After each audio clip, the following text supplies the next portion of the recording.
আসসালামু আলাইকুম। এখানে আমি পরিমাণ মতো মাংস নিয়ে নিয়েছি। এখানে আমি বিরিয়ানি রান্না করব। এর জন্য মাংসটাকে একটু ম্যারিনেট করে রেখে দেব। আদা বাটা, রসুন বাটা, মরিচের গুঁড়া দিয়ে দিব আগে থেকে ব্লেন্ড করে রাখা পেঁয়াজ মরিচের পেস্ট,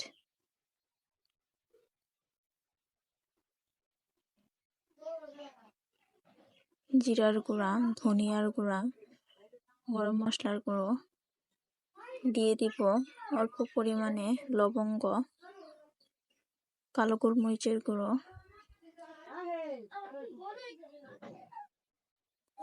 একটু ফ্লেভার আসার জন্য বিরিয়ানি মশলা দিয়ে দিব পরিমাণ মতো লবণ,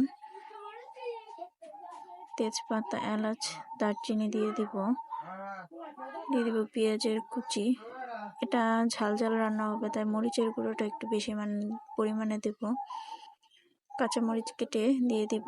আর এটা রান্না করব সরিষার তেল দিয়ে, তাই সরিষার তেল দিয়ে নেব। আলু খেতে পছন্দ করি, তাই অল্প একটু আলু দিয়ে নেব। ম্যারিনেট করে রেখে দেব। এদিকে চাউল নিয়ে ভালোভাবে ধুয়ে নেব। আমি এটা রান্না করব রাইস কুকারে।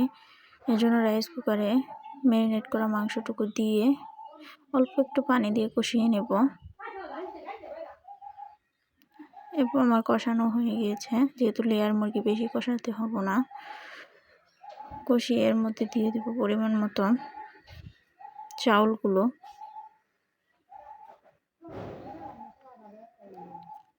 দিয়ে একটু নেড়ে চেড়ে নেব। দিয়ে দিব যে কাপটি চাউল নিয়েছিলাম সেই কাপের পরিমাণ মতো পানি। যেহেতু আমি 3 কাপ চাউল নিয়েছি, এর জন্য এখানে 6 কাপ পরিমাণে পানি দিয়ে নেব। এবার ভালোভাবে ঢেকে দেব। মাঝে মাঝে আপনারা নেড়ে চেড়ে দিবেন। আমি এটা স্কিপ করেছি। দেখেন আমার বিরিয়ানিটা কত সুন্দর হয়ে এসছে। এ পর্যায়ে দিয়ে দিব একটু ঘি, ফ্লেভারের জন্য আপনারা দিতে পারেন। যেহেতু এটা ঝাল ঝাল বিরিয়ানি, তাই অন্য কিছু এখানে ইউজ করি নাই, শুধু মশলাগুলো ইউজ করেছি। দেখেন আমার বিরিয়ানিটা কত সুন্দর হয়েছে। দিয়ে দেবো আগে থেকে বেরেস্তা।